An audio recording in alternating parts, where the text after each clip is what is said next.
Today is Wednesday, August 25th, 2021. Coming up on Roland Martin Unfiltered, a new poll shows the top issues facing African Americans. They include economics, vaccination rates, and housing. We will detail all of that for you. Also, at Delta, they are requiring people to get vaccinated, or you're going to have to pay $200 a month if you do not. We'll tell you about that as well.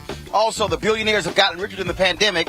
That's no shock there as well. Plus, new data shows there's a major surge in the number of children who are coming up positive for COVID-19. Also, activists say our voting rights are under attack.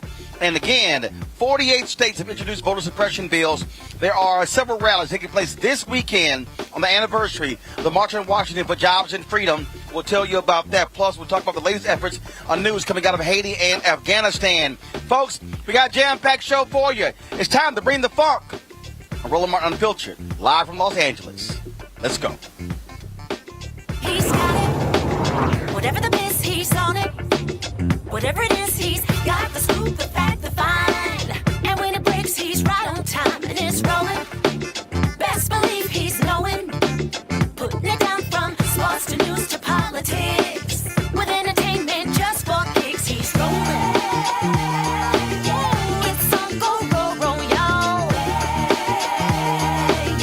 It's Roland Martin, yeah. Rolling with Roland now. He's funk, he's fresh, he's real, the best, you know he's Roland Martin now.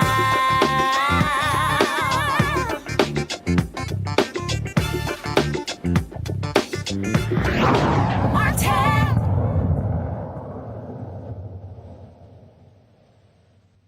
This weekend, August 28th, marks the March on Washington for Jobs and Freedom. We are broadcasting here live from Los Angeles. You see the famous Hollywood sign there in Hollywood Hills. We have here been having conversations for a interview special, and so we'll be enjoying that. But let's get right to politics. As I said, August 28th is the anniversary date of the March on Washington for Jobs and Freedom. We have a renewed focus on voting in this country because of voter suppression bills being led by Republicans all across this country. Yesterday, as we reported, the John Lewis Voting Act was passed by the United States House, 219 to 212. No Republicans voted for the bill. So just so you understand what is going on, you see the kind of drama that exists today. House Speaker Nancy Pelosi spoke about the importance of voting. Lewis, John R. Lewis, Voting Rights Advancement Act, we honored our own oath of office. So we proudly stand before the Capitol of the United States, committed to our oath of office to protect and defend the Constitution and the people of the United States, respectful of our pledge that we make each day of liberty and justice for all. That there, of course, is House Speaker Nancy Pelosi, of course, speaking at that particular news conference, folks. The issue of voting has consistently been an issue that we have covered extensively here on Roland Martin Unfiltered, primarily because we see how important this is. The issues that matter to us are impacted by voting, the public policy issues. What you also have, you have folks who really have not wanted or desired for our folks, African Americans and others, to really speak to these issues. They have not wanted them to really confront these issues. And so what we have seen really has been an effort by Republicans to use their power to thwart the majority. That's one of the things that we have seen. Voting rights are hugely popular. Let me say that again. Voting rights are hugely popular in this country. But unfortunately, what we have seen is Republicans want to rig these elections. They have been following Donald Trump's big lie. They have been following him literally making things up. They have followed all the little games that they have been playing across this country. And what we're seeing, folks, is enough. What we're seeing people who are saying at some point we've got to enact the kind of policies that are going to speak to our issues. Also speaking today was Reverend Dr. William J. Barber and so many others at today's news conference. We carried that news conference live here on Roland Martin Unfiltered. And so, although we were working here, we were still live there. Here's what some of Reverend Barber had to say.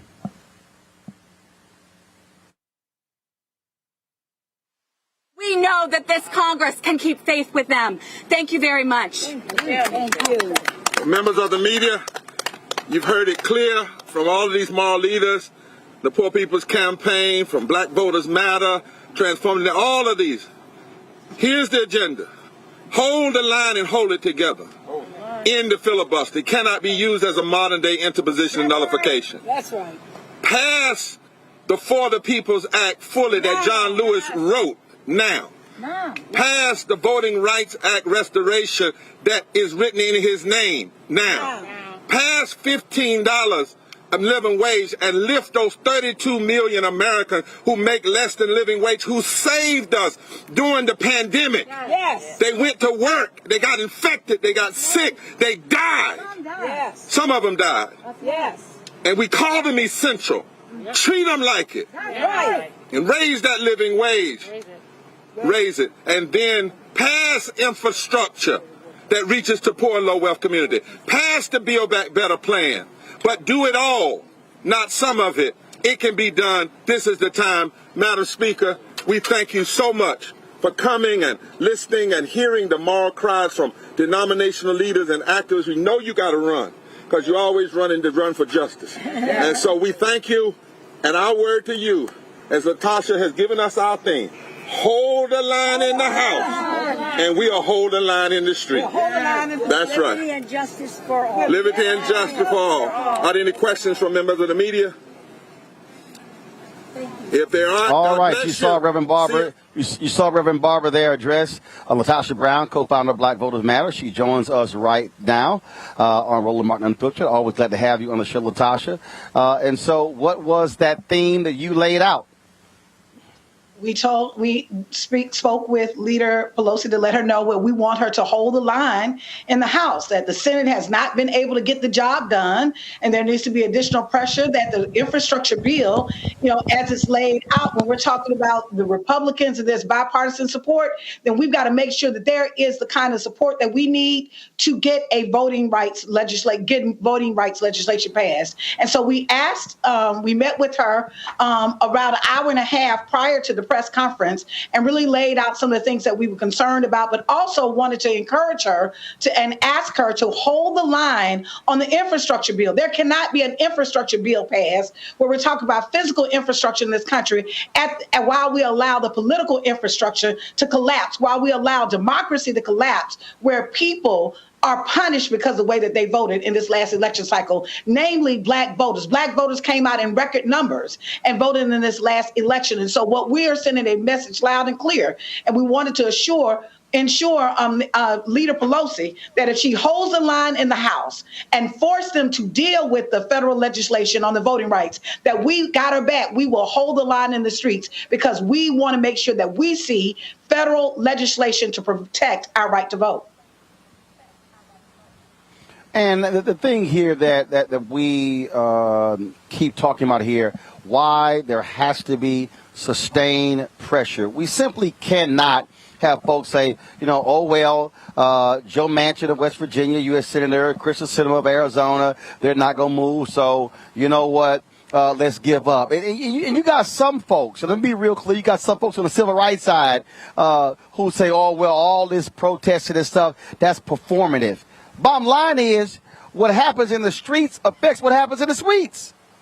Oh, without question. Name any major legislation that Black people have received or major change in this country that there was not some element of protest that led the ground and created the space for it. The bottom line is that has been a part of our participating in this democracy. That protest is just as much a part of democracy as policymaking. When we talk about policy, oftentimes when we see policy without people, it doesn't work. A prime example of that is, we know that Brown versus Board of Education was 1957. And most schools were not desegregated until there was sustained pressure in the streets where people in their local communities, people like my own mother, who actually in 1965 had to integrate a high school in Alabama. It takes our actions to make sure that the policy that we want, that is sustained and it is in place, and that we actually send a message that we're not going to go anywhere. So what is happening this weekend? Go to my iPad on Sunday. You have the Make Good Trouble rally taking place at the Lincoln Memorial. Of course, Black Voters Matter, Until Freedom. So many others are going to be there. Guys, go to my iPad, please. All these groups are going to be there on Lincoln Memorial. So tell us about that particular that particular event. What time is it starting? And if folks cannot attend, how can they actually see it? So thank you, Roland. We are in the same spirit. This has been a long, hot summer. We've been out protesting the entire summer. Organizations have been leading this fight on voting rights, but we also want to send a message loud and clear that we don't just care about voting rights. We care about criminal justice reform. We care about gun control. We care about reparations. We care about an economic policy that's going to lift up Black people in our communities. We care about making sure that we have affordable housing. And so as a result, what we're having on August the 28th, this Saturday, from starting at 10 a.m. to 4 p.m., we will be at the Lincoln Memorial, where we're saying that there's unfinished business in this country until we can freely and fairly vote, until we can vote in a way that just because we participate, we can't be punished, but that there is federal protection, until our communities really receive the kind of resources that we need, we deserve, that we're going to continue to ask and call for this Congress and call for political leadership to make sure to meet our needs. And so people can join us on this Saturday at the Lincoln Memorial. We'll be there from starting at 10 a.m. in the morning, all throughout the evening. 4 o'clock was supposed to be the end, but we'll be there throughout the evening. You can come. We'll have even COVID testing on site. And some people will be able to get vaccinated if they're interested in that. And so what I want to just offer is people can join us live. There are 30 buses in 30 different cities that are coming that they can actually join us. Go to goodtroublerally.com and you can get a free ride to DC and free housing. goodtroublerally.com. You can also join us virtually. If you go to our website, makegoodtroublerally.com, you can join and see it live. You can see it streamed live. Here you can go to our website. So please come join us. This is a moment for us not to commemorate, and not just to commemorate what our people did on the March of Washington, right? One of the biggest things what people may or may not know, in the first line of the list of demands that Dr. King and others actually had for the March on Washington was really questioning we needed this full agenda around jobs and justice, but it specifically called out the filibuster. And so we're continuing to say there has to be an end to the filibuster so that we can get the people's agenda passed. Oftentimes our agenda and our issues go to the back burner, particularly when we're talking about things like Afghanistan and war and global issues come up. Oftentimes the issues that Black people care about go to the back burner, and we're going to ensure that it doesn't, which is why on August the 28th, this Saturday, we will be at the Lincoln Memorial. Join us in person, or you can join us virtually. The point that they're making, and again, what I need people to understand, when we're talking about these voter suppression bills, we're talking about voting and the power of it, it's about policy. It's about policy. And so when Reverend Barber and others at today's news conference are talking about the agenda, you have to link the agenda with voting, because the reason Republicans desire to pass these voter suppression bills is because they want to thwart the agenda. That's right. That's right. They want us not to link it. They want us to really get so discouraged with this voting process and suppress the vote that we'll just go back home. The bottom line is they're attacking the vote right now, Roland, not because we're losing, we're winning. The majority of Americans stand with us. Last year in these streets, we saw the largest uprising ever in this country. We have to really recognize that democracy, we've got to make democracy be real. At most in this country, it's been aspirational, but it has not been achieved what the Declaration of Independence lays out. And so it's important for us to make sure that we don't allow there to be a decoupling of the issues that we care about. We deserve, we demand, we voted for criminal justice reform. And that's why we're going to push and continue to push and stand for the Breathe Act and the George Floyd Act. We need to make sure that people are getting a fair wage. When we talk about Black women were the driving force in the voting base for the Democratic Party last year. However, 68% of Black women are wage hourly workers who have been taking the brunt of what has happened in COVID-19, and most of them are not fairly paid, which is why we're demanding a living wage of at least $15 an hour. We cannot decouple those issues. There are political issues for us, and there are economic issues. There are structural issues. So when we're talking about an infrastructure bill, it can't just be a physical infrastructure bill. We have to make sure that we're strengthening the social infrastructure in this country, that our people don't fall through the cracks, and that we are protecting and strengthening the political infrastructure infrastructure in this country, that we are not, black voters are not punished because we use our civil right and our human right to vote, and to vote on issues that are going to impact our community. Natasha Brown, co-founder of Black Voters Matter. Appreciate it. If I was not attending the SWAC MEAC Challenge and broadcasting live from Atlanta on Saturday, I would certainly be there at the Lincoln Memorial with y'all on Saturday. It's only one of me, can't be in two places, but we certainly will be there in spirit. Thank you so much. Thank you for having us, Roland. And thank you for all the work that you do to lift up this issue, issues that we care about. I appreciate it. Thanks a lot.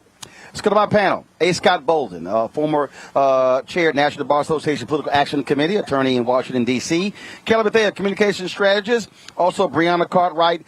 She is a political strategist as well. Brianna, I will start with you. Voter suppression bills.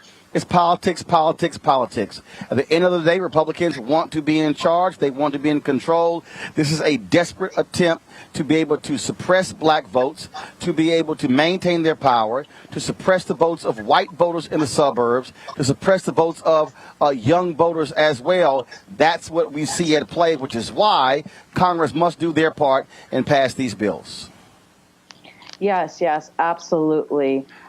It was a giant step forward in the fight to protecting voting rights with the John Lewis Voting Rights Advancement Act. But it's a shame that not a single Republican voted in favor for it. Not a single. And well, I mean, the real deal. I'm sorry. Go ahead. Oh yeah, no. So here's the so Brianna, we're having a problem.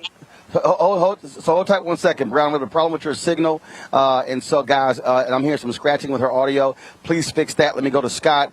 Scott, again, what we're seeing is the pressure being applied, continuing to push it. Now, after the House passes this bill, now we got to have something being taken up by the United States Senate if they do. But that has to continue. And look. Folks say, well, you know what, they're not going to move, so let's just go ahead and give it up. No, you can't, and I keep telling the people, it was 8 years from the original, it was 5 years from the original civil rights bill put forth by President John F. Kennedy before it was actually signed into law by President Lyndon Baines Johnson. Yeah, you're absolutely right. And Roland, a lot of your analysis over the last 6 months has brought me to agreement with you. Protests have to continue. But the real challenge here is Democrats.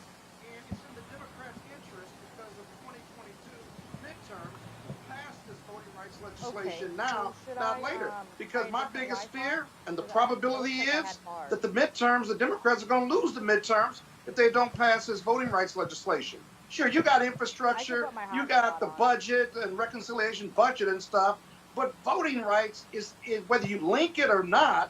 What is the president, what is Senator Schumer, and what is Nancy Pelosi? What are they prepared to do to get this done?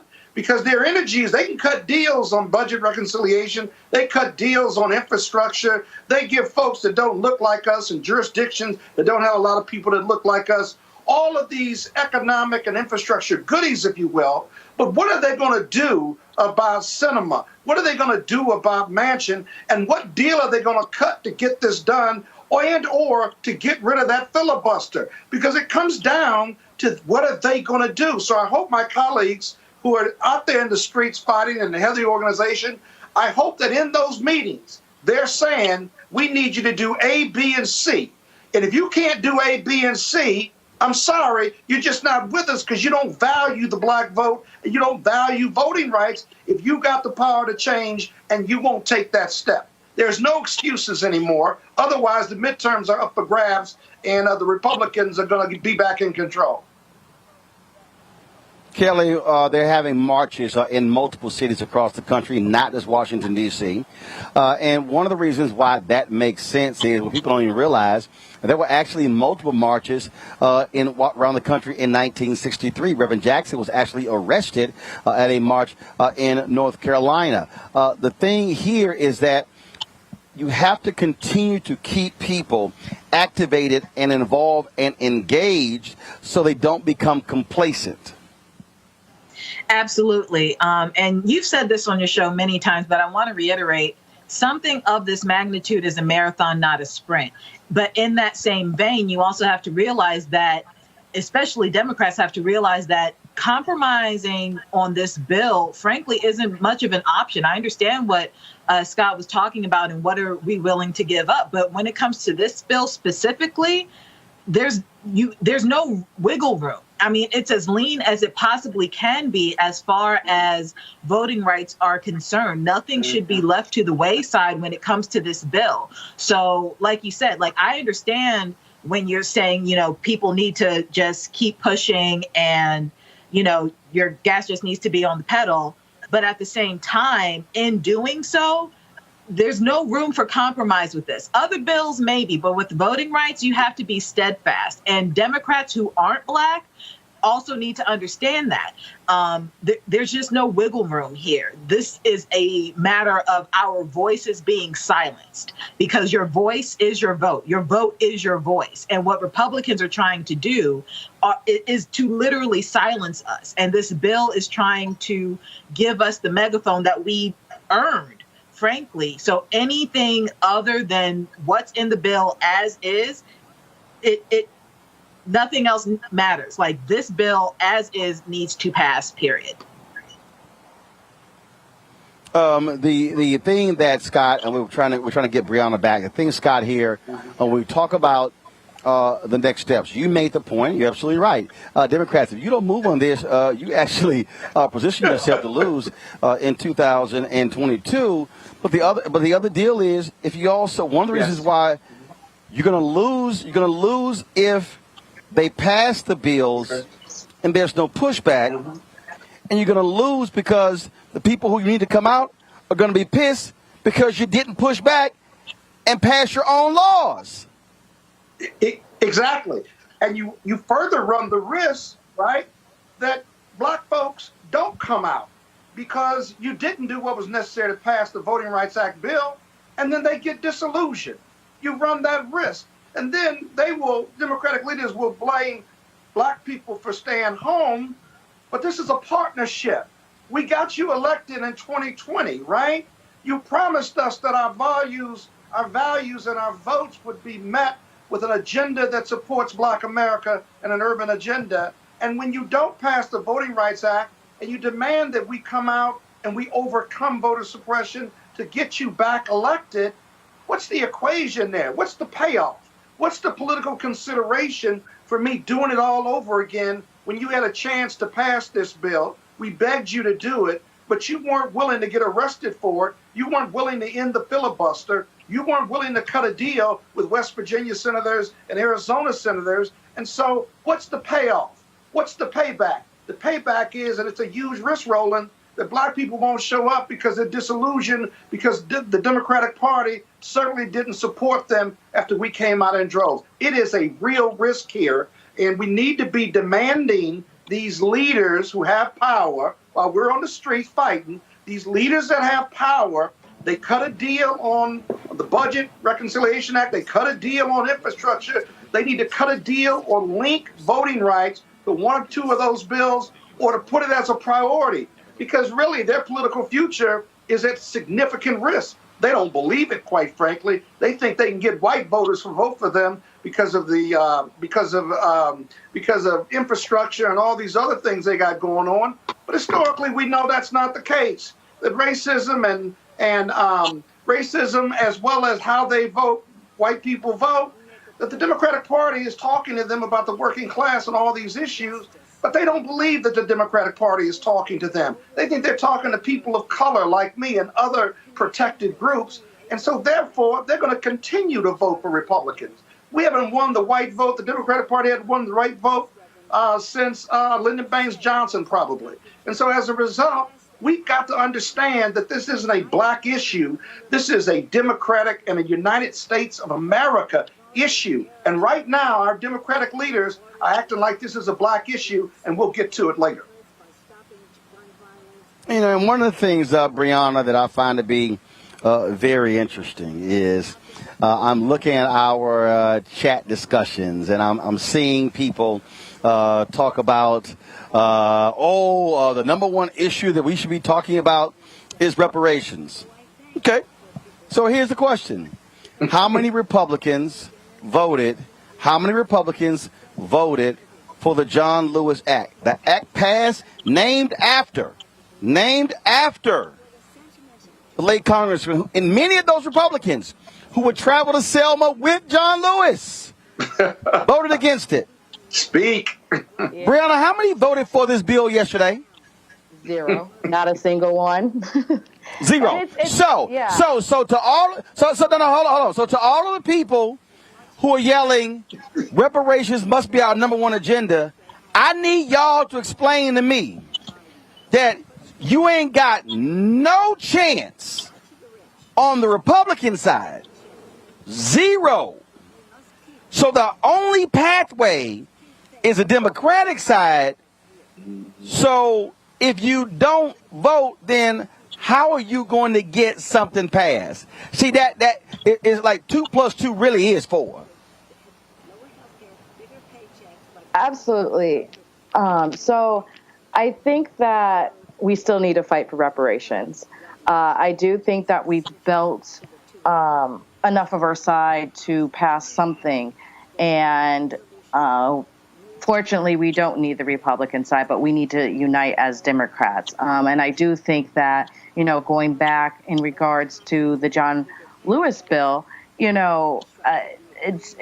it's clear that Republicans are trying to continue to suppress the vote. And, once we pass it through Senate, the people who are trying to make hate again will fail. And so at the end of the day, good trouble will win the day. But we need to keep organizing. We need to make sure everybody knows that we need to vote.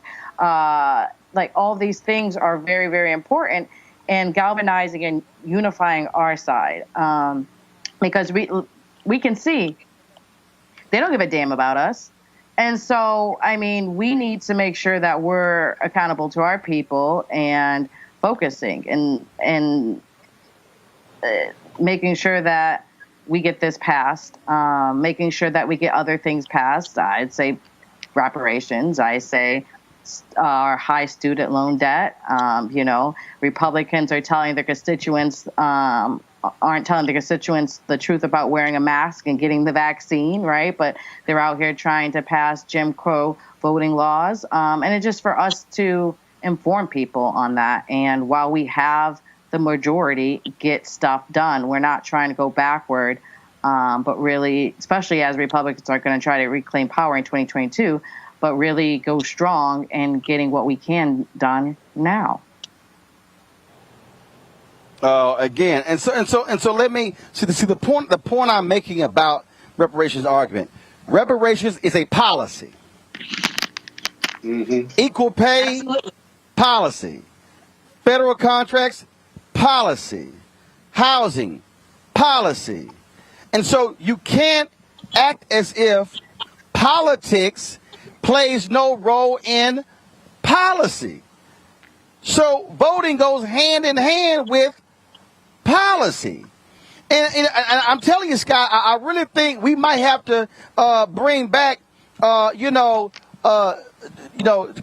conjunction, junction, what's your function, and Saturday morning civics lessons with the cartoons, because it's amazing to me how many people really don't understand public policy. Yeah, well, they stopped teaching public policy and constitutional law in the grade schools, and how you get a bill passed, and all the good things in schools, and that was to our detriment.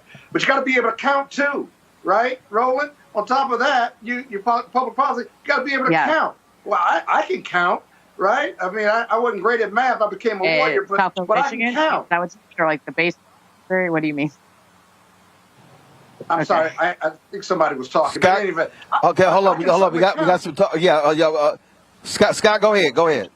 I can certainly count, and I would make this prediction, Roland, and tell me whether you agree with it or not. If you pass the Voting Rights Act bill, right?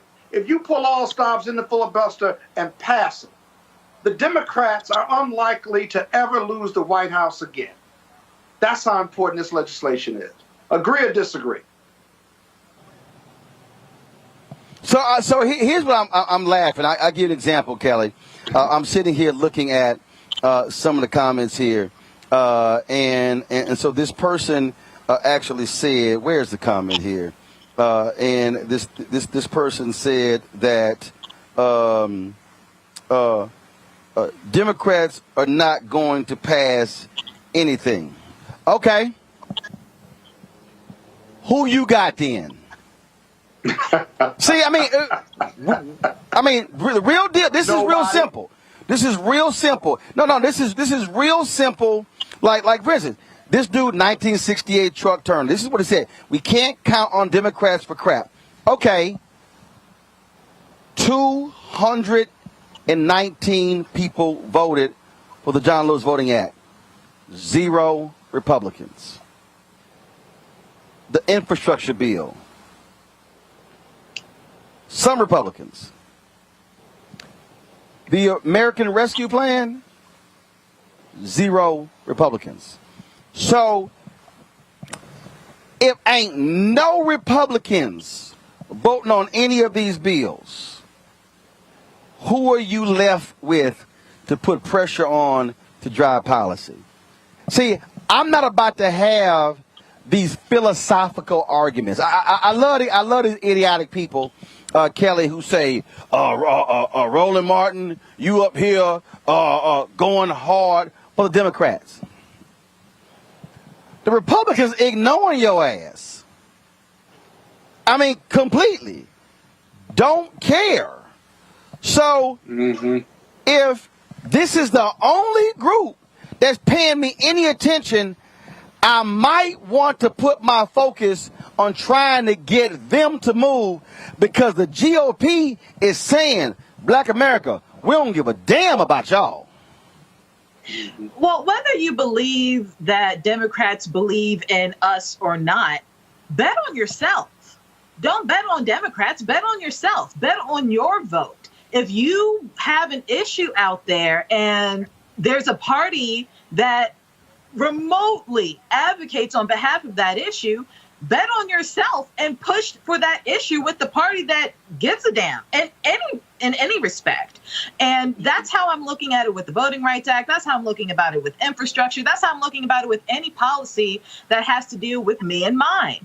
And whether you have faith in Democrats or not, have faith in your vote as it is right now. And that is what Democrats are trying to protect. So it's kind of like, if anything, if you want to think of it as the enemy of the enemy is my friend, think of it that way. I don't care. But the fact of the matter is, one party gives a damn, one party doesn't. And Kelly, here's the deal. If there is an issue that Republicans do care about that aligns with our issue, move them to vote on it. But 9.9 out of 10, it ain't gonna be that way. And and then I got one person here. It's gonna be my last point here. That's hilarious with these people. I got one person who says, Metric 1974. Why not independent? Hey, Metric. How many independents are there right now in the United States Congress? I'm gonna give you 10 seconds. I'm gonna look at the water. Hold on. So Metric, I'm gonna look at the water while you trying to figure that one out. How many? Are we counting Bernie? I only know of Bernie. Because he flips back. No.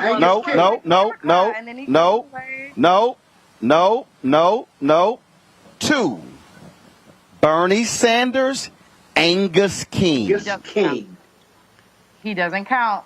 Angus King, Bernie Sanders. No, Bernie Sanders does count. Bernie Sanders, no. Bernie Sanders is a declared. No.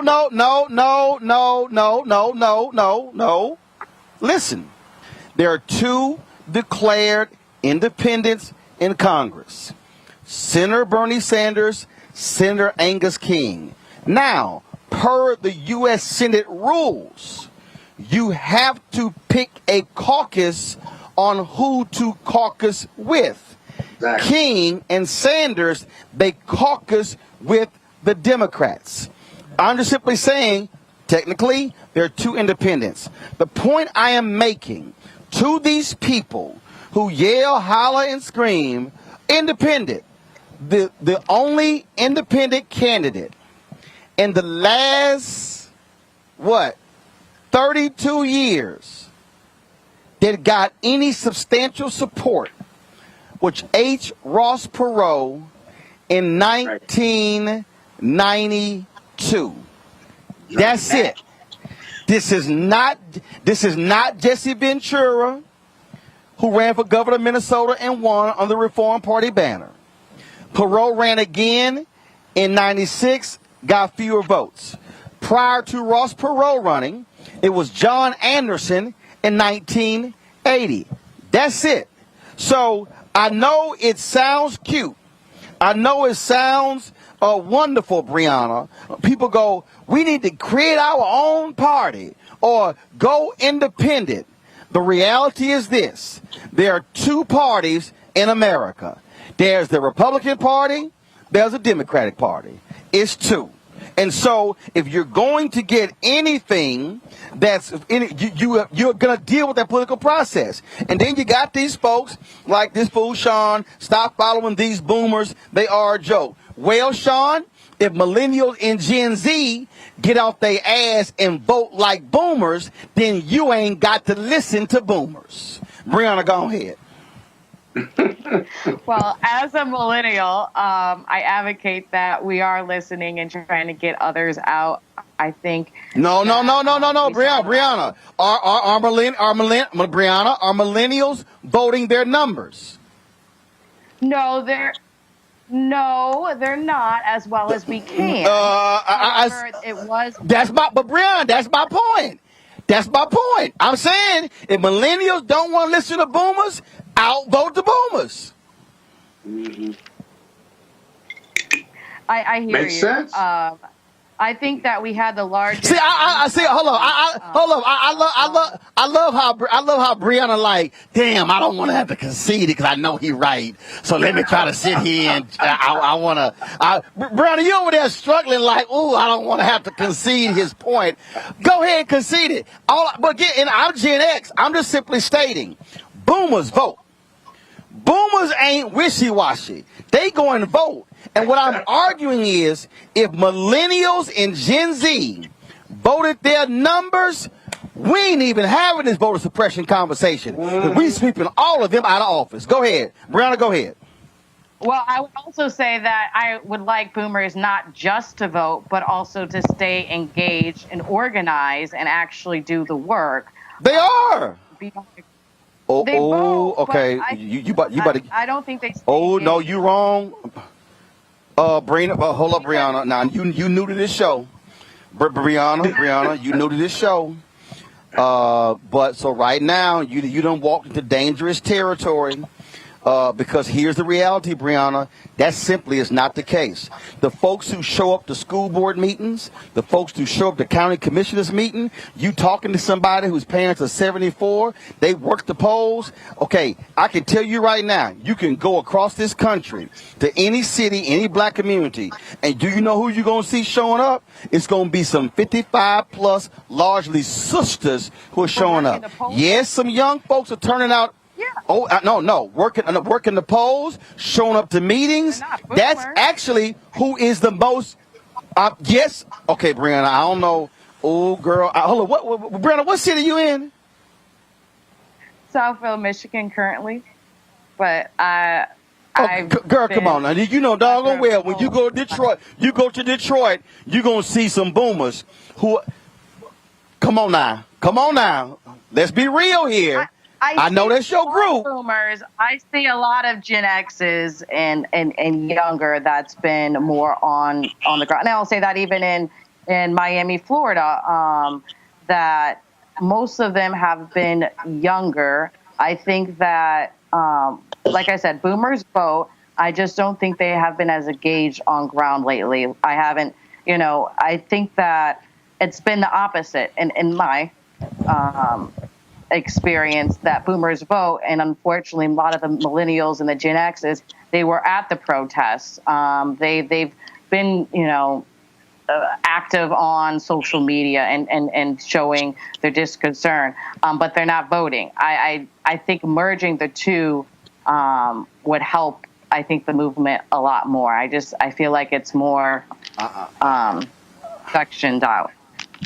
Well, it's I'm gonna tell you right now. I'm gonna tell you right now, Brianna, and I'm gonna let Kelly and Scott answer. If I had to put $1,000 on the table and say I need 200 folks to show up to a school board meeting, I'm gonna have more boomers show up. I'm telling you right now, y'all. Kelly and Scott. Kelly, you first, then Scott. I'm just telling you. I've been around a lot of cities. I see young folks. But I'm talking about who gonna be right there. It's gonna be them boomer sisters. Well, I was in St. Lucie County, which, go ahead. To Brianna's point, because I too am a millennial, I understand both points here, but at the same time, what Brianna's talking about, I agree with, but what Roland is talking about, the reason why boomers are at these meetings is, by and large, boomers are retired. They have the time to go to the meetings. They have the time to volunteer. They have the money to volunteer as well. Millennials are still working. A lot of millennials are in debt, a lot more debt than boomers because of how the debt structure has been set up since boomers have graduated. Between student loans, housing, jobs, societal pressures, you have a situation right now in this country in which the reason why you see boomers as quote unquote active as you do, first of all, they're active traditionally. They're active in the ways that we are expecting voters and people who are politically engaged to act. But the problem with that is because they still believe in this system. Millennials are kind of against the tide in that regard. The reason why you don't see them voting is because in a millennial's mind, objectively, what do they see? What have they gotten as a result? We are right now on this show talking about how people need to stay in the fight because right now Democrats don't look like they're willing to fight for us. So that's the dichotomy of it all. That's where the two clash. So I understand both. I wanted to express that. Right. You prove it is. Well, here's the deal. Hold on, Scott. Hold on, Scott. I'm gonna go to Alicia Garza real soon. Alicia, hold tight. Scott McGee, the final comment on this. The reality is, there's a lot of boomers who are not retired, but the point is, and this is the thing, that as somebody who is Gen X, who deals with boomers, Gen X, millennials, and Gen Z, the thing I'm saying is, you can't show up just to the protest and don't vote. You can't just protest and not also go to the school board meeting and the council meeting where the public policy happens. All those things have to actually happen to create change. Scott, go. Well, the boomers certainly had mortgage debt, and they're still out there volunteering. But I'm going to say something that isn't going to be very popular. But my experience with the Generation Xers is boomers will ask the question, how can I help to make things better? And my experience with Generation Xers is they say, what's in it for me? What's in it for me to vote? Because what I see, I'm not happy with. And so this sense of entitlement, political entitlement, that's an important question, don't get me wrong. But if you're not voting, then you're not vested with the system. If you're not vested with the system, it's great for you to vote and we can get you to vote, but you got to be fully vested vis-a-vis these issues and why it's so important that you vote in every election. Lots of boomers vote in every election.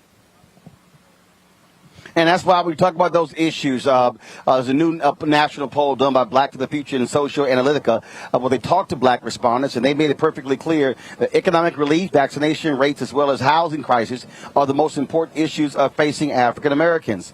And so among this group, President Joe Biden has a high approval rating of 78%, Vice President Kamala Harris at 75%. Also, the top four priorities, 41% say they'd like to receive $2,000 monthly relief checks to pay for utilities and food. 36% want to see minimum wage increase $15 an hour. 28% want to see the administration address structural racism and white supremacy. And 28% want the administration to do more to protect voting rights. 55% of black people say they have gotten at least one dose of the vaccine. 85% of blacks over the age of 65 report say they are partially vaccinated. And so the top reasons people say they are not getting vaccinated, 58% say they need more time to see if the vaccine works. I don't know what the hell you're waiting for. 29% say they don't have transportation to go get vaccinated. 25% say they don't have a vaccine delivery site near their home. 24% say they are not sure that the vaccine is free of charge. It is free. Joining us now is Alicia Garza. She's a principal with Black to the Future Action Fund. They conducted the poll. Interesting results here, Alicia. And I want you to weigh in again what we're talking about. You've got voting, you've got marching, you've got folks who want to change public policy, but you can't change the public policy unless either you change the minds of the existing politicians or you change the politicians. It's just you have to do both. We have to actually have a multifaceted strategy. And for us at the Black to the Future Action Fund, part of what we're trying to do here is place pressure on politicians who are making decisions about the issues that impact our lives every single day. We're incredibly concerned. And the reason that we did this poll and that we'll continue to do these temperature checks every 2 months is because what we're finding, right, is that there's not enough engagement with our communities about the things that we're experiencing or about the things that we want to see. And so we want to make sure here that Black voices, Black communities are being represented. And the way to do that is not just to wait for them to come to you, but to make sure that you're in their ear every single minute, talking to them about what's important to you, talking to them about what you want to see them do. And then when election time rolls around, if they are not doing what it is that you want them to do, you take them out and you put somebody else in there who knows that they need to be accountable to you. This poll is so important because it is showing that what Black communities across the country want to see is progress. You know, we've heard a lot of conversation happening recently about bipartisanship. We get it. But we also know that sometimes bipartisanship can be used as a cover to not be bold. And what Black voters did in November and in January was delivered a mandate. And alongside that mandate, we also delivered Democrats power. And so what we want to see happen from here is for them to use the power that we delivered them to make bold changes that are going to impact not just our communities, but everybody across the board. And that's what's important here. We really want to make sure that bipartisanship is not used as an excuse to not make progress and to not be bold. You'll see here in this poll that the Black people that we polled said, we don't want the filibuster to get in the way of progress. So if the filibuster is getting in the way, let's get rid of the filibuster. We understand very deeply that the filibuster and other procedural rules have been used to further entrench racist policies. And so we want to see those kinds of barriers removed. We also want to see progress as it relates to housing. We want to see progress as it relates to voting rights. We want to see progress as it relates to our economy. And so this poll is important because it lifts up, right, that despite the conversation that's happening in Congress, there's actually a gap there between what's being talked about in Congress and what is being pushed for in our communities. When you look at these particular issues, obviously you have the economic piece, you have the housing piece, but it was very interesting on the vaccine piece. And as I look at those numbers there, it really illustrates why I have been highly critical of the Biden administration. I've been critical of Forrest Marsh, the advertising agency that got the contract with the Department of Health and Human Services and the CDC. Let's be clear also, that agency, its entire leadership is white, not a single African American. And so when you look at these numbers, when you talk about the transportation piece, when you say they don't have a vaccine delivery site near their home, and then 24% say they're not sure the vaccine is free of charge, I've been saying this is what happens when y'all don't provide some of that funding to Black-owned media to get those things out. You're trying to rely on other folks. You know, you got to be able to do it. What's interesting here, Alicia, we literally put together proposals where we said, let's pair up black media-owned media outlets with mobile vaccination plans and say, hey, Wednesday, meet us here. We're going to have 300 vaccine shots. We're going to vaccinate the first 300 people who actually show up. Folks didn't respond. They didn't respond to it. And then all of a sudden it's like, oh, now we realize that we need to have a more targeted approach. And this is part of the problem. When you have folks who are not handling business, and then you see these sort of responses, which goes right to why you have low vaccination rates among African Americans. That's right.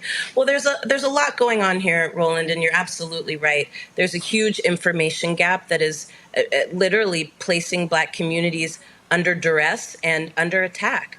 You know, our communities do need information about this vaccine, but we also need access to it. And you know that at the Black to the Future Action Fund, last year, we released a plan for relief and recovery from COVID-19 for Black America. And part of what that plan looked like was also making sure that we're investing the resources to ensure that information is getting to our communities about the vaccine, but to also increase resources that help expand access to the vaccine. Things like transportation, things like targeted and tailored campaigns to our communities. We said a long time ago that it wasn't going to work, right? To just try to put black celebrities on television and think that that's what was going to encourage our communities to get vaccinated. Actually, what we found from our polling was that the thing that tipped people's perspective, right, was if somebody they know had gotten the vaccine. We heard a lot that, if people saw the President Obama getting it or another celebrity, that they would think that they got some special dose, right? But if you are talking to, people in your community, people that you trust, that those vaccination rates would go up.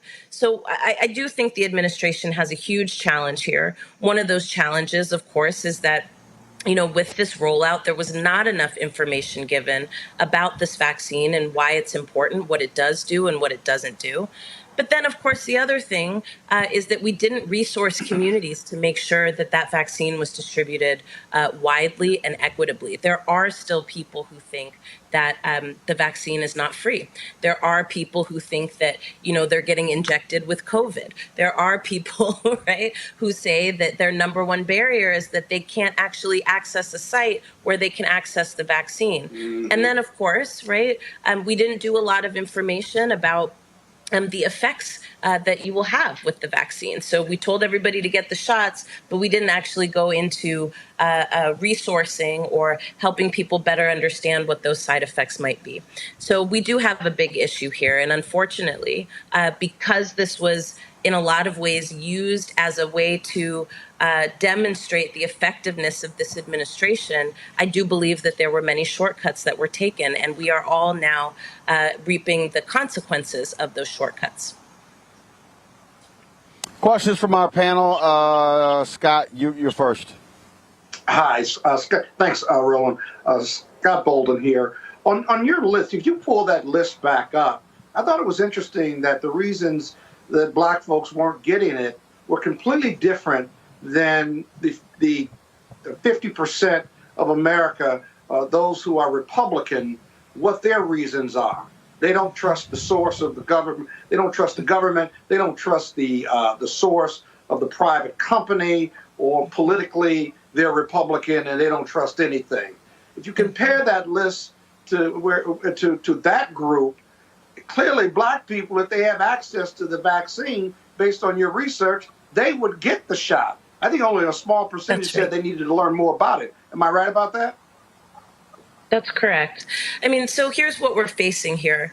Unfortunately, what we find, again, is that prior to this pandemic, the infrastructure in our communities was already weak.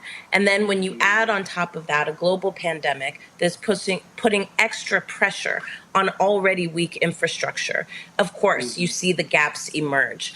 And here where we're seeing people saying, I would do it if I had transportation. I would do it if I had this. These are reflective of longstanding issues in our communities. Mm-hmm. And so I do think it's important for us to kind of acknowledge, right, that racism plays out in all of these different ways. I say to people all the time, racism is not about people being mean to each other, and it's certainly not always about people burning crosses on your lawn, right? Racism is about power and who has it and who doesn't, and it is a mapping of power. And so when you look at kind of all of these reasonings and the differences in the reasonings between what Republican respondents might say about why they won't or haven't taken the vaccine and what Black folks are saying, right? And Black folks, obviously, largely Democrat, then you see actually some of the racial disparities that influence the decision making that Black communities have access to or don't. Exactly. Thank you. Next question is Kelly.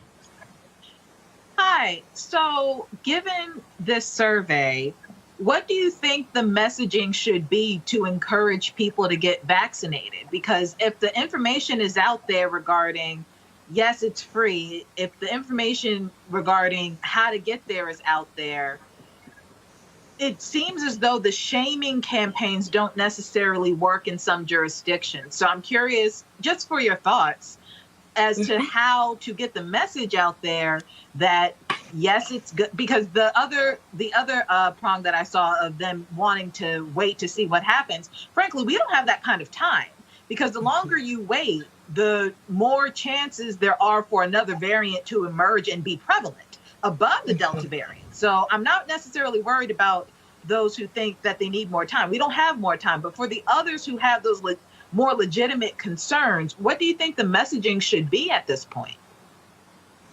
I actually think it's bigger than messaging right now. I think it's actually about putting resources in communities and making sure that people have access to those resources. So I think that the federal government needs to work with state and local governments and set up transportation.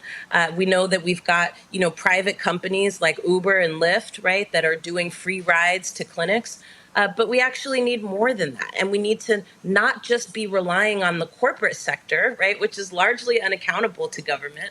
We need to rely on government to invest resources to make sure that there is transit in communities that people can access. We need to make sure that there are more vaccines in communities where Black folks are. And we need to make sure, right, that the access to that is unfettered. I'm here on the East Coast this week, and with the new mandate that people need to bring their vaccination cards, lots more people are trying to get vaccinated. And they're showing up at Walgreens and they're showing up at CVS and they're being told they don't have any more vaccines. So imagine what that looks like, right? That was in Soho in New York City. So imagine what that looks like in a place like Enfield, North Carolina, right? Imagine what that looks like in a place like Birmingham, Alabama. We've definitely got to stop talking about it and actually place the resources in people's communities so that they can get to it easily, quickly, and effectively. Brianna. Yeah, so I do want to touch on the concept of people stating, let's figure out, or I don't know enough about this, or let's wait for time. And so addressing that, I did my own research, right? So I didn't have the whataboutisms and stuff like that. And it was under my impression, which I would love to hear more of what you know, but the mRNA technology has been studied for 3 decades, and it's not new, in that they use it for other human therapies. And there just wasn't a way to create this vaccine because there wasn't enough money. But once this pandemic happened, it opened up the floods for this, for the ability to complete the work. And we know now that Pfizer is FDA approved, and Moderna's finished submitting their application to be FDA approved. And really what cemented it for me is that when you get the vaccine, right, it puts the mRNA particles in, and after 24 hours, it's completely gone from your own body, and the foreign stuff is gone. And so the ingredients that the vaccine has creates your own, what your own body makes, and that's what stays. So it's your own body. And so we already know what the long-term effects of COVID happens, and we haven't seen any long-term effects with the vaccine. And my great-grandmother, who I'm blessed to still have with us, has been through a while now, about to get her booster shot this month, her third booster shot this month, and nothing's happened. And I personally know people who've died from COVID. So I would like for you to talk a little bit more about, how we've had this technology for 3 decades and this just didn't happen overnight, and how, we convey more of that to people who are thinking that this was too quick. Yeah. Well, I think it's an important question. And I do want to make the point that, when there is an information gap, in this day and age where there is a ton of misinformation and disinformation, conspiracy theorists, right, including one that we had as a president, it creates room for people to fill the gap of what they don't know.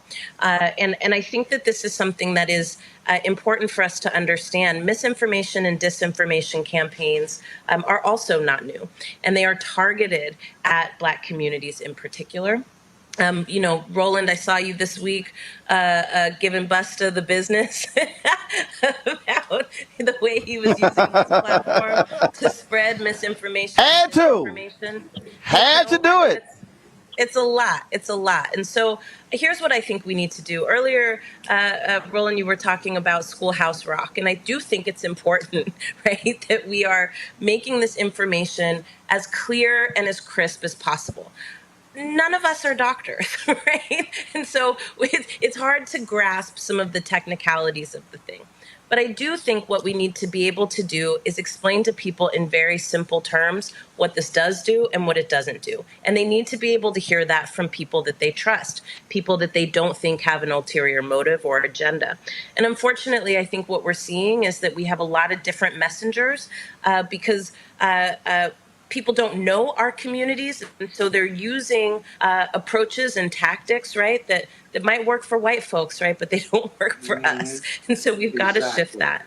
I will also say here that, we have to also be honest about the vaccine. So I read an article this week in Yahoo News that said that actually the vaccine regimen was always supposed to be 3 shots, but that they were actually rolling it out and trying to get it out there so quickly because there was so much devastation that they were just kind of rolling with the 2.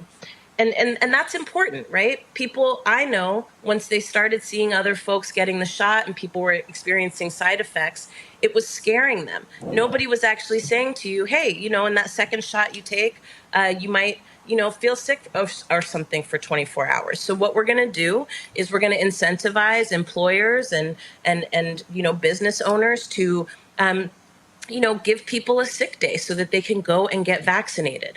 These are the kinds of solutions that we need to address. And it really involves, right, taking a look not just at people in general, right, using a neutral approach to communities, but really targeting what is going on in various communities and what are those barriers and how do we overcome them?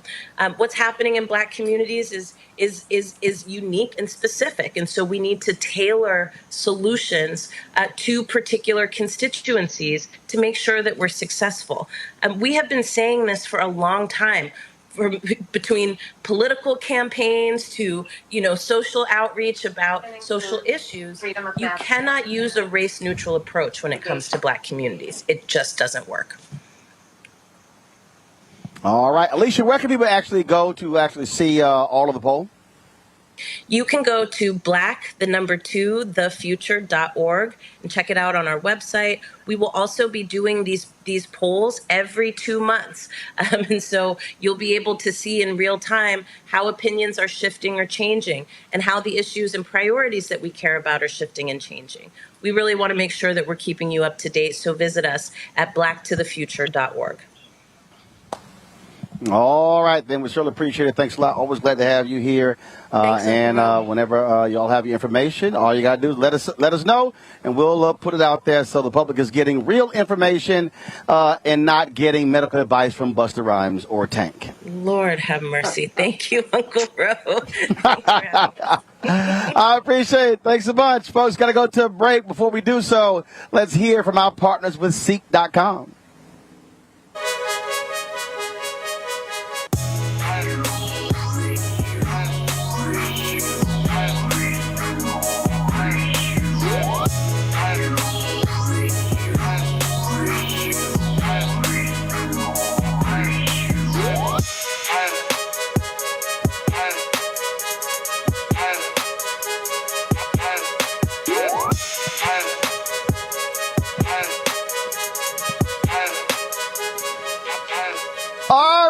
right, the folks at Seek.com are partnering with us, and you can actually get their products right here. Utilize this promo code, y'all. Graphic, please. Graphic. Thank you very much. If you want to get their headsets, of course, they're 360-degree headphones, which you can use for gaming, also for music. Unbelievable sound. The bass is crazy.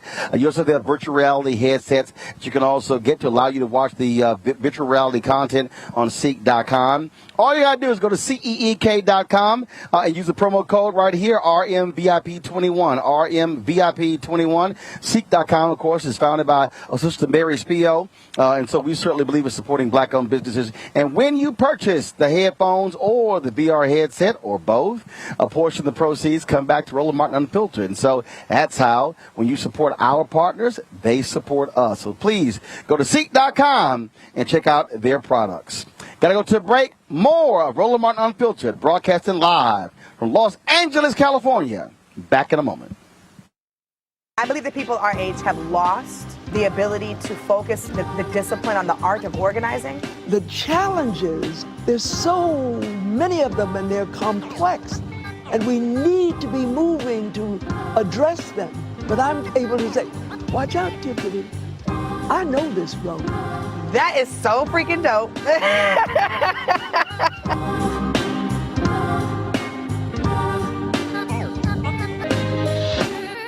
Football bands, and one of the best fan experiences in the country. The Cricket BX SWAC Challenge kickoff returns to Atlanta on August 28th, along with special guests, College Game Day.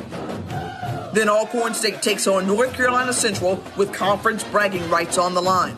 Center Park Stadium is the place to be on August 28th. Come tailgate all day before enjoying a primetime matchup on the gridiron. You don't want to miss this. Check out MEACSWACChallenge.com for more information.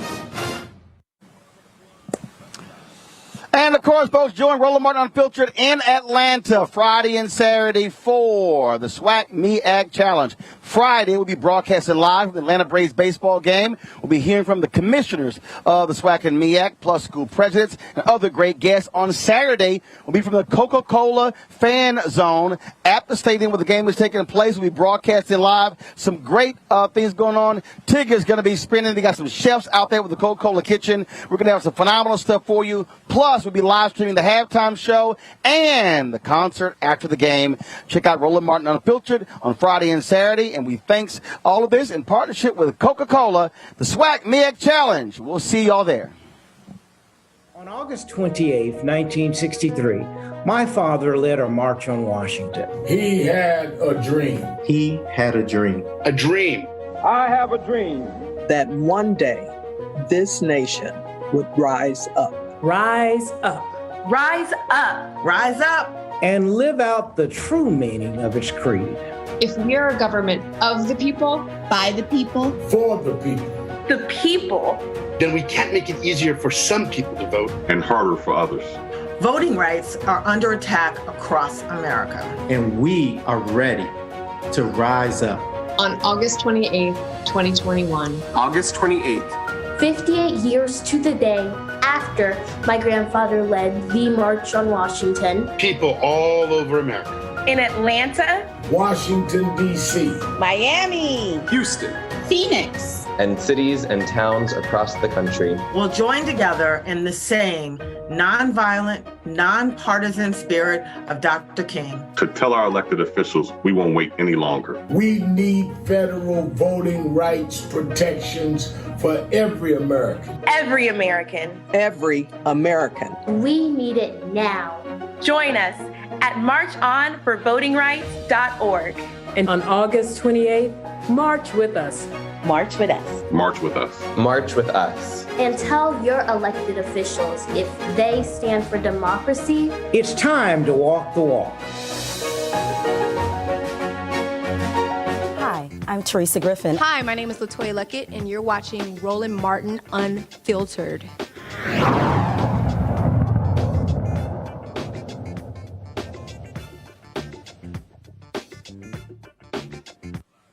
All right, y'all. Delta Airline is saying if you work for us and you take the vaccine, we hitting your ass with a $200 a month surcharge. In November, all unvaccinated employees of Delta are going to pay the company $200 a month. CEO Ed Bastian is also requiring all unvaccinated employees to wear masks and submit to weekly testing. He claims the average stay of a COVID patient is $40,000, and the vaccine will will lower financial and health risk for all employees. Scott, what do you make of Delta saying, y'all don't want to get vaccinated? Show us the money. Yeah, that's true. And I agree with it. But you're going to see a variation of this in big business. The big law firms are requiring vaccinations right now.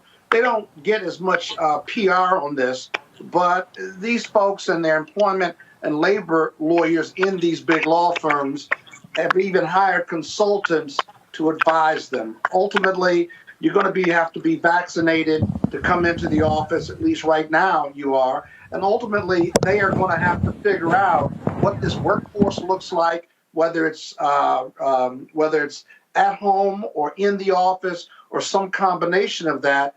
But with the Delta variant, it's really going to be about how strong and how negative, what the negative impact is on the Delta variant between now and September is going to dictate whether folks open up their offices, at least these business offices, by January. And so all of this is kind of in flux. But Delta is a business leader, Fortune 500 company. Watch the other airlines and those non-airline companies try to follow their lead or some variation of that lead, because we've got to define the new normal. And we keep vacillating and we keep testing and we keep trying to do the right thing. But this variant doesn't really care about business or the color of our skin or how we operate or sports or anything that's really important to us, at least in the human condition. And so look for other companies to do that, what Delta's done, or variation of it. More to come.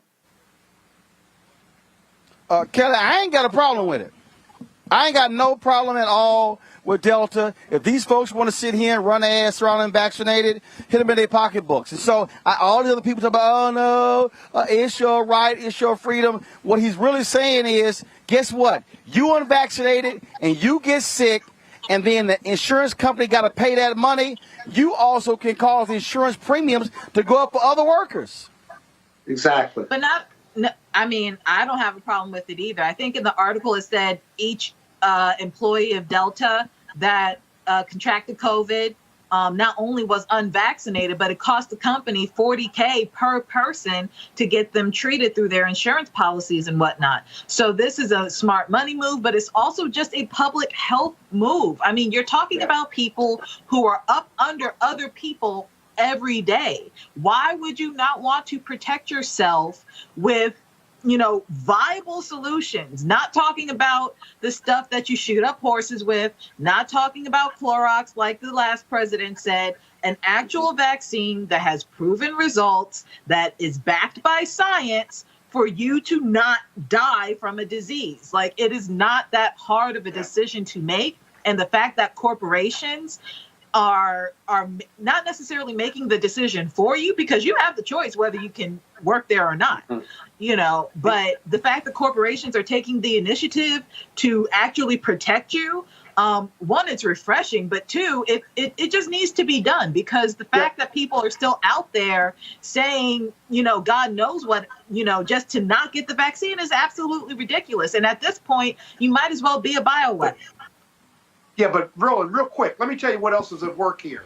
If you have been unvaccinated and you have COVID or been exposed to COVID and you're in the workspace, right, it costs a minimum of $10,000 for that company to clean your area, to sterilize your area, whatever you call it, per person, per office, or per location.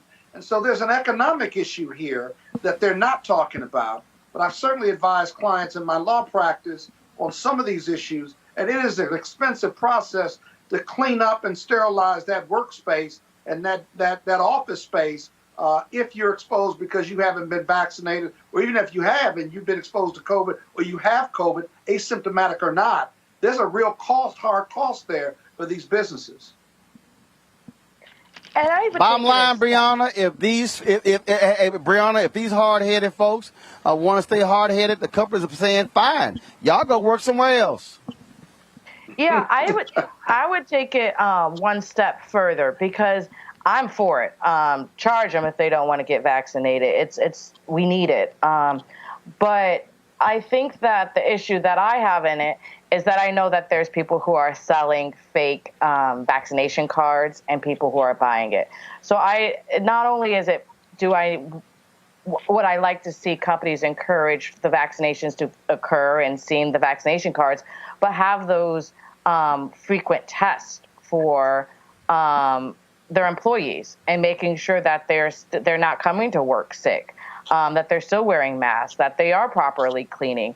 I think that we just because we're now getting vaccinated, I think we should still upkeep the standards of cleaning.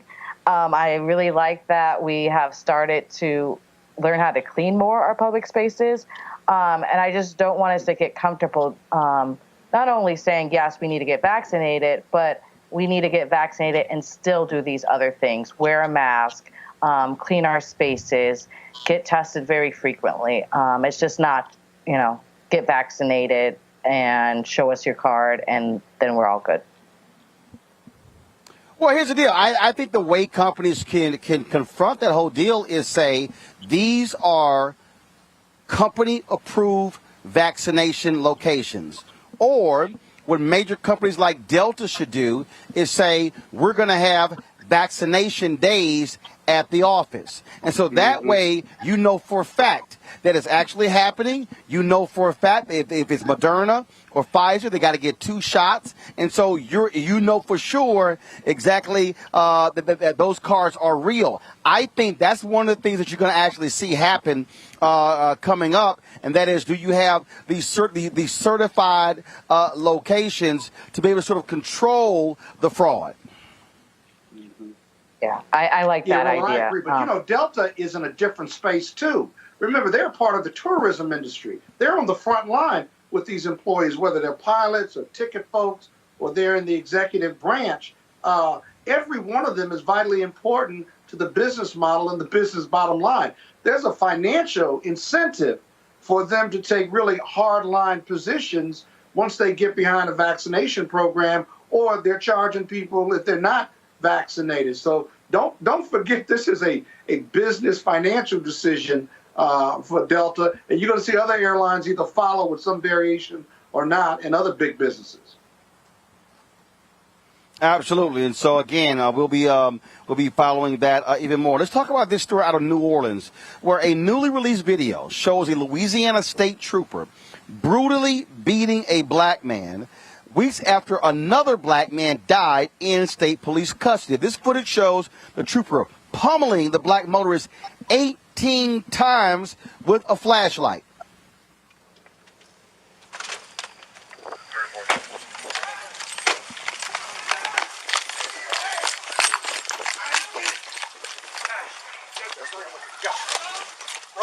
Hold on. Hang tight. I haven't done nothing. Give us your hand. Give me your fucking hand. Give me your fucking hand. Give me your hand. Give me your hand. I'm not resisting. Give me your hand. Give me your fucking hand. I ain't messing with you. Give him your fucking hand. Give me your hand. Okay. Hold up. Behind your back. Got it. Hello, man. I'm on down. Hey, you damn right you are. Fuck up. Shut the fuck up. I'm bleeding. They hit me in the hand with a flashlight. I haven't did nothing, man. Well, fighting us ain't gonna help you, bud. I'm not fighting you. You are. You fighting me. You ain't listening. I'm on dialysis, man. You hurt me. You hurt me. I don't have them.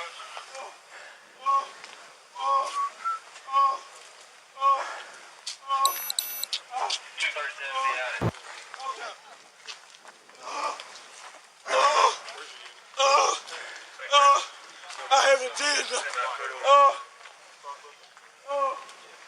So sad. Who's stopping that?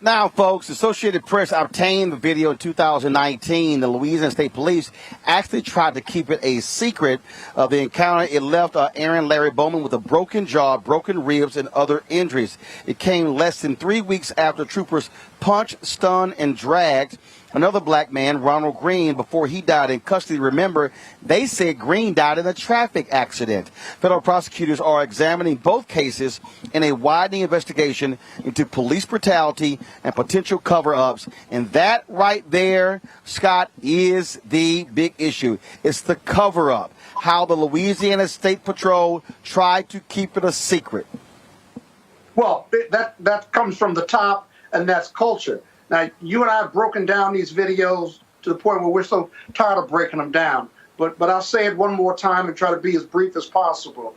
If you look at that video, right, when the police put you on the ground and say, put your hands behind you, it is anti-physics for you to do so if you've got 3 or 4 people with your knee on your back and you're beating the shit out of me with a flashlight, trying to get me to comply with putting my arms behind my back. It is not possible. And so the police here are using deadly force to force compliance with a simple order of putting your hands behind your back. How am I going to put my hands behind my back if you're beating me with a blunt instrument and you're breaking my jaw, you're breaking my ribs? How can I put my hands behind my back when I'm physically incapable of, because of the physical abuse I'm taking with a deadly blunt force object? That's the first thing. And so it's impossible. But again, it's against the law. It's against the law to use deadly force to force compliance with a simple police order. Thirdly, he was unarmed, right? He wasn't fighting back. He was reacting to getting beat, right? And the police didn't care. Eventually, they got his hands behind his back and they arrested him, but they damn near beat him to death. And you could see on the police officers' faces, they seemed to feel that they had accomplished this. It's fundamentally wrong in our training to believe you can use deadly force because a defendant or an arrestee is not cooperating. It's just so practical that's just wrong and fundamentally bad training. And then the cover-up comes because leadership knows that they failed in the training, and this state police officer, who, by the way, this was not his arrest. He was just in the area. He stopped by to help, and then he started using a flashlight that had sharp objects at the end of the flashlight, according to the report. And so just really ugly. And you're right, the cover-up is almost worse than the bad conduct, but both are just unacceptable behavior. And that's why you see police chiefs who aren't doing their job at the top being fired across this country. But for 2 years, they held on to this. Evidence has dissipated. Witness memories have dissipated. And so whether he gets charged or prosecuted, you got to hope that the evidence and the witnesses and their memories are still in lock and step, because otherwise the feds will have a problem proving this case. It's an awful video. One of the worst ones you and I have reviewed over the last 2 or 3 years on this show. And Kelly, this is why we consistently see the problems with these police departments, and they keep lying about it, and they want to cover it up. This is why you got to have federal intervention, and why you got to come down hard on these police thugs. And that's exactly what they are. They are thugs. Like when I read in the article saying that the trooper defended his actions, his assault against this man as pain compliance, I mean, that just left the most sickening feeling in my stomach, meaning that you force somebody to comply using pain and you think that is okay. Like Scott said everything that needed to be said as far as this is just impractical training. It is immoral training. And it just does not make sense. It does not make sense from any perspective why this officer did that, but for his covertly and frankly, it's overtly racist bias towards this man. And I've said on your show before, just arrest me like I'm white. If you don't know how to act, if you don't know how to act as a police officer and govern yourself accordingly as law enforcement, just put your white feet in my shoes. Just arrest me like I'm white. Would you do this to you? No? Great. Don't do it. Yeah, but you know, Roland, they don't see us. Hold, Scott. I got more to say. Calm down. Well, goddamn it, you got to hold it. I got more to say now. Now, don't start with me today. I've been good. Shut your ass up. Shut your ass up, and then you can talk until after Brianna get done. Now, sit your ass back and be quiet. Monique not here. Robert not here. So you think your ass gonna get their time? No. Brianna, go. Okay, I will this time. You go right ahead, Brianna. She don't need your damn permission to go. I told her to go. Scott, be quiet.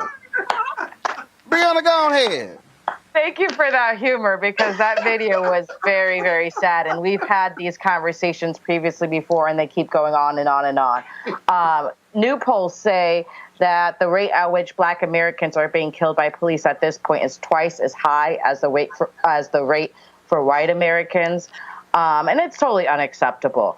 It's no secret that this police brutality is a national crisis at this point, and it's disproportionately affecting us as Black people. And, you know, that's why leaders like Senator Warnock and Barbara Lee are leading this fight for the George Floyd Justice and Policing Act. And this act would outlaw no knock warrants, which we've seen with Breonna Taylor, ban chokeholds, prohibit racial profiling, require the use of body cameras, limit the amount of military-grade weaponry that is used by the police. I mean, this will do so much more, but we really need to take out the military part of the police. And so it's important to pass the bill. And it's no surprise, as we've talked previously on this show, earlier on in this, just this one, that Republicans in Congress are fighting tooth and nail to destroy it. And they want to protect the police officers when they see fit. And so, but it's putting millions of our lives at risk, and everything's on the line, and there needs to be drastic change at this point. Absolutely. And so we'll certainly find out what happens next in this particular story as hell. Hey, appeals court has upheld the conviction of Dylann Roof. Of course, he was the racist white supremacist who was sentenced for the deaths of 9 Black folks at Mother Emanuel in 2015. A unanimous federal 3-judge panel of the 4th U.S. Circuit rejected the arguments that Dylann Roof should have been ruled incompetent to stand trial in the shootings at Mother Emanuel. In 2017, Roof became the first person in the U.S. sentenced to death for a federal hate crime. Of course, he killed 9 folks at a prayer service at that time. Let's go to Miami, where the white Miami man who brandished a gun at a teen during the Black Lives Matter protest is asserting the stand your ground laws justify his actions. Mark Bartlett faces 5 charges of carrying a concealed weapon, 3 counts of aggravated assault with prejudice, and improper exhibition of a firearm for the 2019 incident. The protesters flooded the streets, and Bartlett got out of his car with his gun to confront the teens. Watch this. Don't touch me, don't touch me, you bunch of thugs! Fuck you, bitch! Fucking white ass. Get the whoa! Who did? That guy in the red? Yeah, right behind this guy. You ran over my foot! Piece of shit! You fucking losers! You ran over my foot! Fucking stupid niggas. You guys keep moving. Fucking dumbass fucking niggas.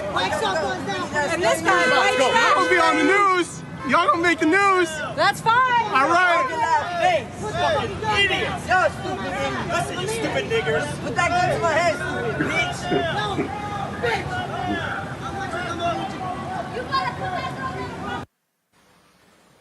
Well, of course, you saw that where Bartlett was yelling racial slurs. Bartlett's attorney says that his use of force is justified. Kelly, you jumped your ass out your car with your gun, yelled racial slurs to confront me because of blocking the street, and that's justified? Is he law enforcement or is he George Zimmerman? I mean, it sounds about white to me. You know, none of that was justified. Absolutely none of that was justified. The fact that he felt, you know, emboldened enough to get out of his car and act like he owned whatever ground that young man was standing on to tell him what to do. I mean, it's the caucasity for me, but it's also expected from racists who don't know their place in society, which is to basically mind your own business and keep it pushing. This was a peaceful protest. They were completely within the right to protest that day. What he did not have the right to do is what he did, which is why he's on trial right now. But this is by no means a stand your ground law. There was no castle around him that he owned. There was nothing around him that he needed to defend. He was the aggressor, and he should be treated as such under the law. Brianna. Yeah, it's ridiculous. And I mean, honestly, it's like I said, it's Florida. And so this problem happens over and over in Florida. I'm very familiar with Brickell. I actually was in the area during that time, and I don't know how he would get passed in this case, especially because of, you know, the racial epithets he was, you know, spewing.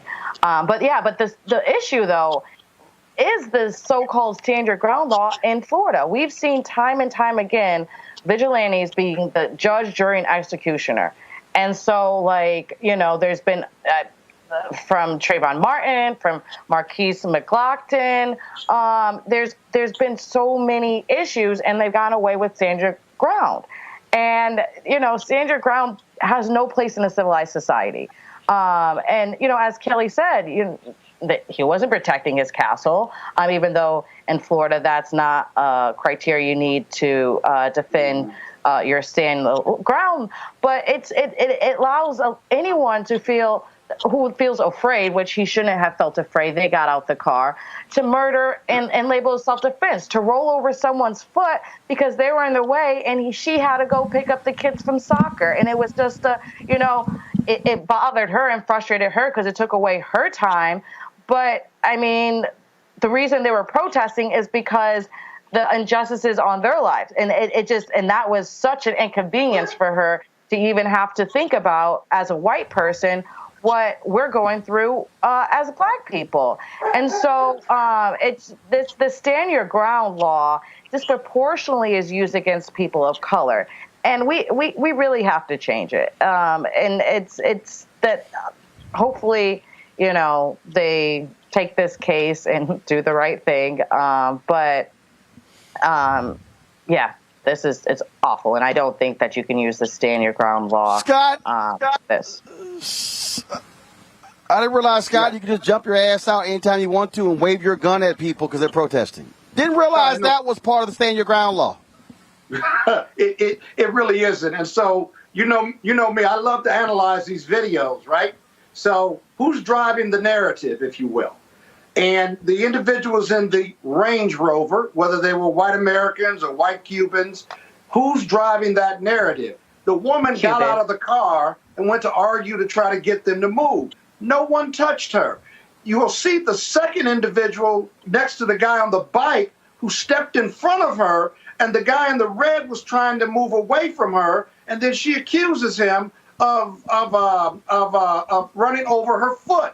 Well, he wasn't riding his bike. If anything, the tire touched her. That's the first thing. Second of all, after the argument ensued, no one ever touched her. There were words exchanged, but at no time was she under any threat. Look at what happens there. They're arguing, but these young kids who were labeled thugs and N-words never touched her, right? They were in a peaceful protest. She's driving that narrative. And then the husband or boyfriend comes out with his gun with several people around, which is reckless endangerment. And he says, who did it?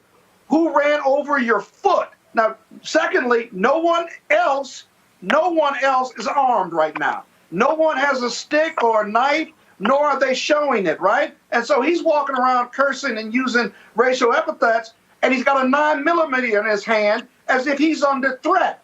Well, he's not under threat. His white privilege is telling him he's got to do something to protect his girlfriend, but he's never attacked either, right? So I'm standing my ground, and I saw where the lawyer argued that there were these young toughs around and they were banging on cars and they were scaring people. That's not what this video was about at all. This was a very personal video because they wanted to drive down the street and the protesters were blocking the street.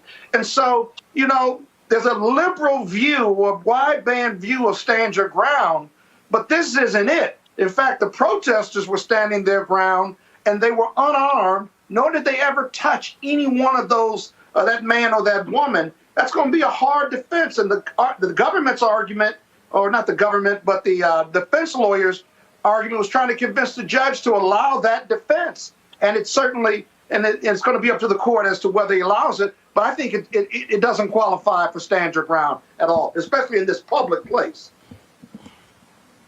All right, folks, let's go to New York where the R. Kelly trial goes into day 6. Man, just more shocking testimony. Kelly's defense team cross-examined the unnamed witness who testified on yesterday. He asked the witness to read letters she wrote to the family members while living with Kelly as one of his girlfriends. In one letter, she accused her mother of telling Kelly since he was sleeping with her, he needed to send $10,000 to an account provided by her mother. In another letter to her brother, the witness listed actions their parents allegedly put her up to get money from Kelly, including telling her to lie about her age to him and the police. However, prosecutors argued Kelly forced the witness to write the letters. We have heard all sort of just shocking and damning testimony in this trial here. Federal prosecutors are really laying out a very strong case against R. Kelly. It is one of 3 potential trials he may face. Is going on now, but there are 2 other jurisdictions that he's going to be facing charges, Scott. And so his attorneys, they have an uphill battle, especially when you have women who were with him, who talked about sleeping with him, being forced to do so when they were underage.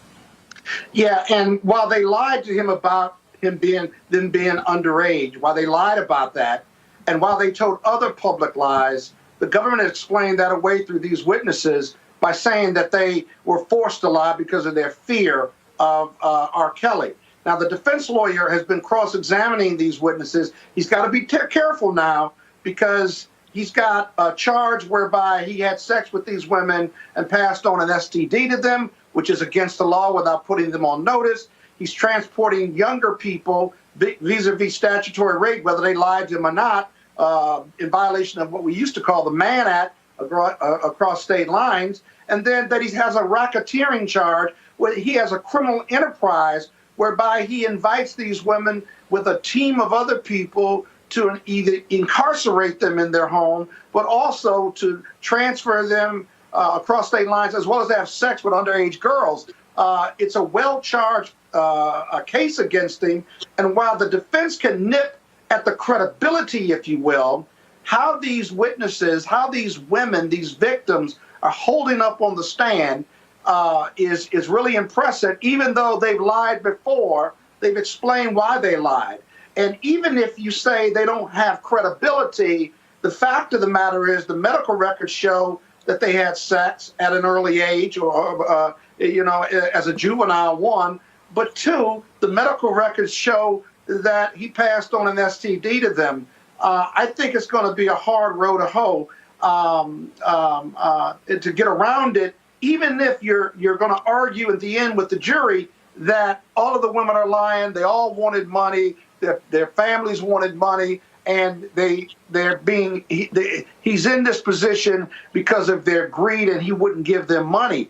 That has nothing to do with whether he engaged in sex with them while they were underage, or he had a criminal enterprise of women who he kept there, and they had to call him daddy and all these other things. And so I don't think the defense gets there in the end. I'm not sure why they haven't entered into a plea agreement, but every case is different. Every defendant is different. And this could put him in jail for quite some time. Kelly? I mean, the reason why they haven't entered a plea agreement, in my opinion, is probably because R. Kelly is refusing any plea agreement. If we know anything about R. Kelly, he has an ego. And that is evident in his mannerisms, both on and off stage. That is evident in his personal life and his professional life. None of this surprises me. The fact that he doesn't have a plea deal, the testimony that's coming about in court, again, and I think I said this on your show previously, we have known that R. Kelly is disgusting for decades. It is just coming to light in this regard because of the shift in culture when it comes to believing women, specifically believing Black women, and not letting misogynoir and power overtake one's credibility. This man has a lengthy history of absolutely disgusting behavior towards women and young girls. And the fact that it is just coming to light, or rather just getting to court in this regard again, is really a tragedy and a testimony to how the justice system just hasn't looked out for these girls, how the justice system hasn't looked out for Black women. Yeah, R. Kelly needs to be under the jail, period. Anything that comes to light now is honestly just icing on top of the crappy cake that he has made for almost 3 decades at this point. Brianna? Yeah, I think that he needs to enter into a plea deal. There's not that much more I can say. I hope that it happens, and I hope that when he does enter a plea deal, it's these people that have been victims receive their fair justice, and it's not a crappy one like they gave Bill Cosby. I do think that we need to listen and protect Black women, and it's just atrocious that this has gone on so long. And I mean, that last witness was damning. So I don't really know how they're going to come back on the defense. But I do think that a plea deal needs to be entered, and he needs to go away for a while. Yeah. Hey, Roland, real quick for your listening audience, the fact that they were consensual, at least initially, in having sex or continue to have sex, allegedly consensually, doesn't matter. The conviction and the charges, if they meet those elements, are still going to be the jury can still find against him. There's no contributory negligence or contributory part on the women, whether they were of age or not of age. All right, then. All right, folks. The United Nations is saying Haiti needs $187 million. Of course, Haiti suffered that 7.2 earthquake more than a week ago. They're trying to rebuild there as well. More than 2,200 Haitians have died, more than 12,000 injured, thousands are displaced and homeless. The aid is going to be necessary for food, shelter, hygiene products, and health care to those in need. Several recovery organizations are aiding in relief efforts. The International Organization for Migration is seeking $15 million to help those affected. Now, while Haiti is reeling from the devastating effects of the natural disasters, a new judge is going to preside over the investigation of the assassination of former President MOW. And so Haiti, again, continue to have significant issues in that particular country. And so we certainly, give our thoughts and prayers to them. All right, y'all. We got to go. Brianna, we certainly appreciate you on this show. You're going to have a whole bunch of boomers who are going to be rolling up on your ass in their wheelchair and their carts trying to beat you down, saying they don't get involved. And so I'm just sitting there telling you right now, when you get your ass whooped by some boomers, don't be calling me. I tried to help you. It won't happen. It won't happen. I'll probably just get... All right, okay, all right. All right, Brianna, there's some fast boomers. Don't sit here and don't think they ain't there. Kelly, we appreciate it. Scott, thanks a bunch. I know you were trying to run your mouth, trying to take over the show since Robert and Monique were not here, but that will never happen. That will never happen as well. And so, you ain't lying. Not with me here. And certainly, we'll I got a lot to say. Scott, we let Scott, if we let your ass talk more, we're going to lose everybody watching the show. We'll say this here. All of our condolences to Scott. He lost his father last week. And so prayers go out to you and the family as well. So we sure appreciate it. Thanks a lot. Y'all, that's it. I got to go. Tonight's our last day in L.A. with a great conversation with Jeffrey Osborne today. Yo, I cannot wait till y'all see these conversations. Jeffrey Osborne, Richard Lawson, Glenn Turman, Jack A., Bill Duke, Michael Collier, crazy, Mario Van Peebles, unbelievable conversations, and so we're going to put those things together, have them for you, and so I'm trying to come up with a name. All right, so here's the deal. I'm trying to come up with a name for the interview show, and so y'all send me a tweet, send me an email, what y'all think I should name, and so here's the concept. I'm doing these one-on-one interviews with different celebrities. And so what do you think we should name the show? And so let me know what you think we should name the show. Send me an email, post it on Facebook or Twitter. Use the hashtag. And would love to see what y'all have to say. We got some great stuff lined up for you. And, man, I can't wait to be back in the studio next week because we're going to be unveiling our new studio. Oh, my God, what do y'all see it? And so we're going to be in Atlanta on Friday. So we leave tomorrow. I've got to actually fly back to D.C., moderate a panel, then hop on a plane, fly to Atlanta. And so we will be there. And so it's been great out here in Los Angeles with some great interviews. Of course, kicking it as well. You see the Hollywood Hills. You know, I got the pool and the jacuzzi behind me. So now that we're done, I'm going to put the swimming trunks on and hop in the jacuzzi and chill out.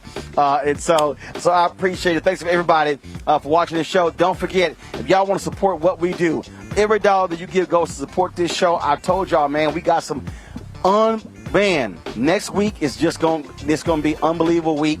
What we got to reveal. Also, let me show y'all this here. Let's see here.